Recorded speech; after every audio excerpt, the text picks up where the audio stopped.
everyone, welcome to the newest video where I'm going to apply in real time for you and do a full day wear test and review for the newest skin foundation product by Maybelline. This is called the Super Stay 24-Hour Skin Tint with Vitamin C. So I will give you information about the product, the pricing, the ingredients, the claims, and then we'll test the claims out and see how well they hold up in real time. Thank you so much for subscribing to the channel. You can also follow Allura Beauty on Instagram. I'll put the handle here for you to find it. If you didn't check out the last video, it was a while ago that I posted it, so I'll link it in the upper right hand corner for you to go check out if you haven't seen it already. So these come in glass bottles and they have a squeeze dropper dispenser. This is what they will look like. Available, of course, at your local drugstore or outlet that sells Maybelline. I actually purchased mine on Amazon. They retail, the price varies somewhat just depending on where you purchase them. Somewhere in the general ballpark of $15 to $19 is what you're gonna find these at. Check the description box below. I try to find the most affordable place online that you can purchase these, and that's the one that I'll link for you there. So for the price, you get 30 milliliters, 1 fluid ounce, very standard. They are made in a decent range of shades. Maybelline's website lists 18 shades. I had a difficult time finding that whole range available for purchase. That's why I ended up buying these two, which I'm going to mix, as you'll see later on in application. Let's go ahead and read the claims for the product so that we can make sure that we test them. They describe this as a non-stop power drop infused with vitamin C that creates a bright, natural look that lasts all day. It is a vegan formula that is supposed to brighten and give you skin-like coverage for a natural, radiant finish. It is also supposed to have a weightless feel and resist sweat, humidity, and fading. Claims that it's suitable for all skin types, including sensitive skin. Now, of course, one of the big attractions will be that the packaging says that the formula includes vitamin C, so let's go ahead and look at the ingredients. Right at the beginning, you have water, dimethicone, which is going to give you that slippery feel, and the third ingredient is denatured alcohol. So really not my favorite thing to see. Some people don't have a problem with it, but it can be quite drying on the skin. It's used in skincare and makeup to give you that more mattifying finish. So just be aware of that. When it comes to the vitamin C that the product is supposed to have, you might have a hard time finding it in the product, but it's there. It's listed towards the end of the ingredients list. It's the ascorbyl glucoside, which is a form of vitamin C. The problem is that it really only has an effect on brightening the skin in concentrations of between 2 and 5%. Now, it's impossible for me to say what concentration is present in this product because we don't have access to that information. But given that it's toward the end of the ingredients list, it's definitely possible that there is not enough contained in the product for it to have a noticeable difference on the skin. Maybe, but probably not. Other than that, I don't see anything really problematic with the other ingredients that are in this formulation. All right, so there is a look into the product from the outside and in terms of formulation. Let's go ahead, go back in time and apply it to bare skin. All right, bare skin, I do have my skincare applied. Some skincare I have been really loving lately. I've been having a lot of issues with acne lately, or more so than usual, but other than that, I'm really liking the texture and the kind of brightness of my skin, which I attribute to some of these products. First is the toner from this is the Rice Toner. It's a Korean skincare brand. It's a very milky toner, as you can see. That milky texture, or formula I should say, really does nurture and hydrate the skin. It's a really good base to start before you apply your other gels and creams. Rice extract is the main base ingredient, as suggested by the name, but this also has niacinamide, and it just really feels lovely on the skin. And then one of my favorite skincare brands, Drunk Elephant.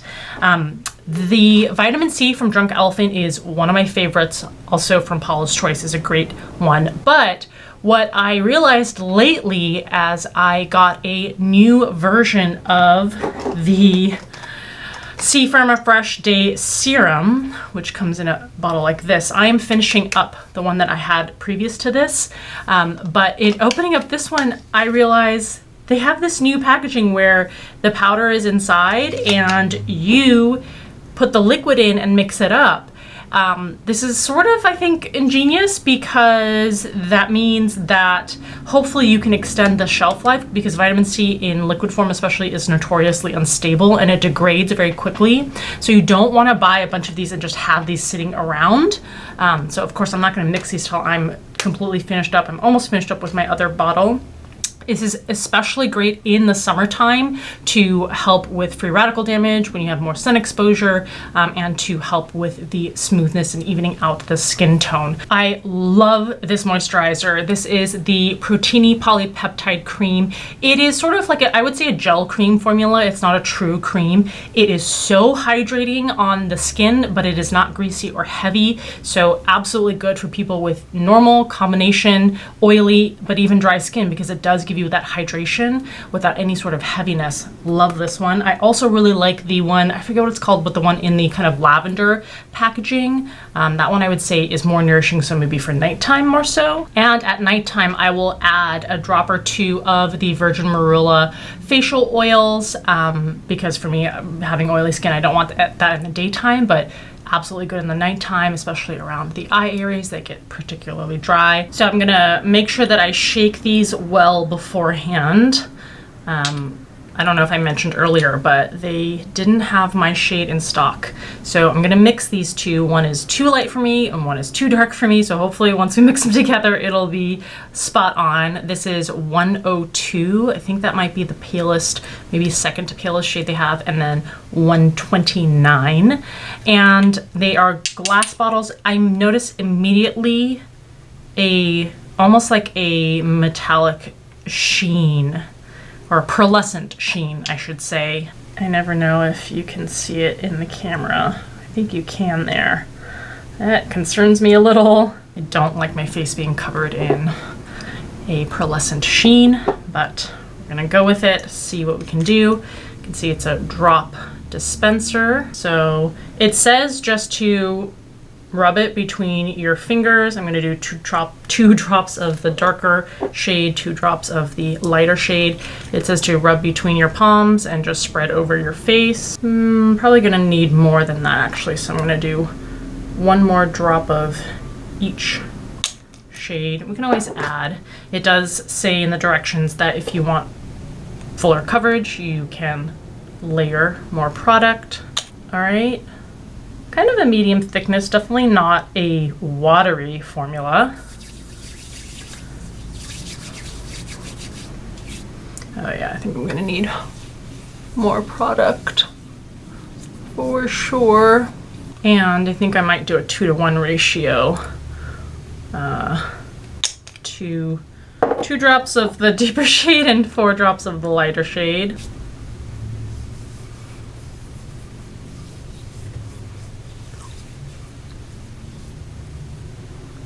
It feels kind of slick on the skin, not necessarily in a dimethicone way. It's hard to describe.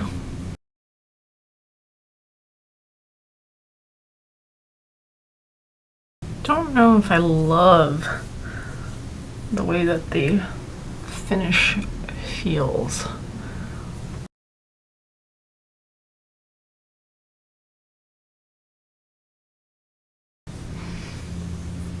Doesn't look the most flawless on my skin. Definitely gives some coverage. Actually, being called a skin tint, I'm surprised by how much coverage I'm getting. So definitely areas of concern for me in terms of not being smooth on the skin. So let's look close.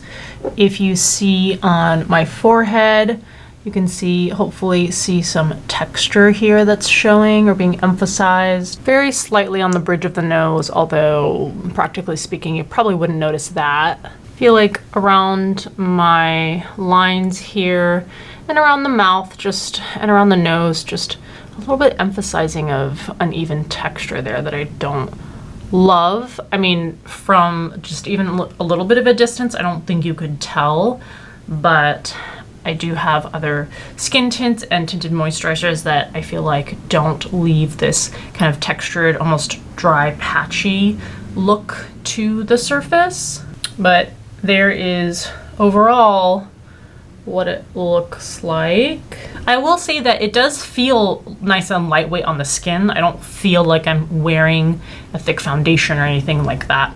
I'm gonna go ahead and do the rest of my makeup. There is a product that I haven't tried yet from Milk Makeup. It's a brow lamination gel. I've never tried this type of product before, so I'll show you how it works in the video, but I'll be right back. So complete look is almost done, except for using this new lamination product.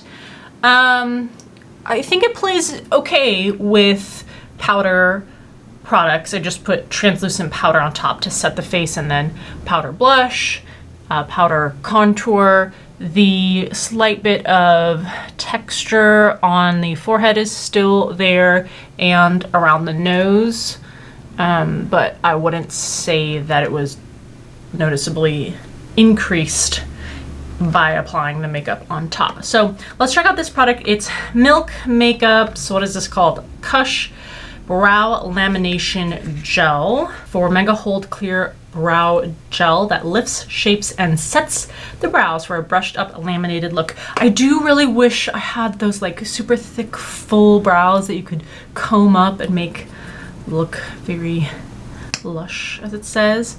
It's a tiny or short mascara type spoolie brush, and I'm gonna brush them up just a little bit. Ooh. I don't know that I can really pull off the complete upwards motion, but I did use powder to do the brows. I like that this is not lifting that powder. I have had that issue with other clear brow gels before. So it's maintaining the color that I put down there. Let's see, maybe in the next What's New in Beauty Favorites video, I'll give you some more thoughts about this. But anyway, that's the completed look. Maybe let's see what it looks like in natural light. So there is the finish of the skin in natural lighting. All right, we will check back in at the end of a full day of wearing. I'll give you my final thoughts and we'll see how it wore by the end of the day. All right, we're here at the end of the day of a full day of wearing this, and I did check in every few hours, so a couple times throughout the day, and kind of looked up close to see what was happening. So let's start with the positives. It is easy to apply, just rubbing through your hands and applying. Although I guess I would say when it comes to the areas that are textured, that may not be so simple and may take more time to try to smooth out if you're able to. It feels lightweight. It also has surprising coverage for what I thought would be more akin to a tinted moisturizer. And it has effective mattifying power. Usually at the end of the day with skin like mine, I'd be much shinier and oilier everywhere. Whereas I'm quite pleasantly surprised how with this, there's just a little bit of shine, and it's mostly in like the center of the face. The negatives are, I don't think it's super skin-like. I just don't. In fact, I wish it were more, it has more of like a powdery finish, powdery looking finish. And I wish it were more fluid and skin-like, something like Laura Mercier's tinted moisturizer, something like that. But it has actually a powdery finish, in particular in the areas, which goes into the next negative criticism I have, into the areas where it emphasizes textures. I mean, it does noticeably, you know, if you're talking to someone anywhere remotely close to you, I think they might notice this texture in the center, particularly around my nose and on the sides of my nose and on my chin. So let's go ahead and look at that. So there's the forehead, emphasizing pores and fine lines in the center of the face and around the mouth area too. So I personally, for my skin, and remember I am older, I'm in my mid-30s, and you know, my skin's getting more textured, less smooth, and more dry looking. So those are things maybe to keep in mind. Maybe if you're very young, you won't have any of these issues, but that's been my experience and my overall thoughts. Not a bad formulation, I don't think, but I just think that there are ones that won't give you these issues out there. So let me know if you've tested this out, what you think, and any other questions you have in the comment section below. I hope this was helpful to you. Thanks as always for taking the time to watch, and I'll see you in the next video.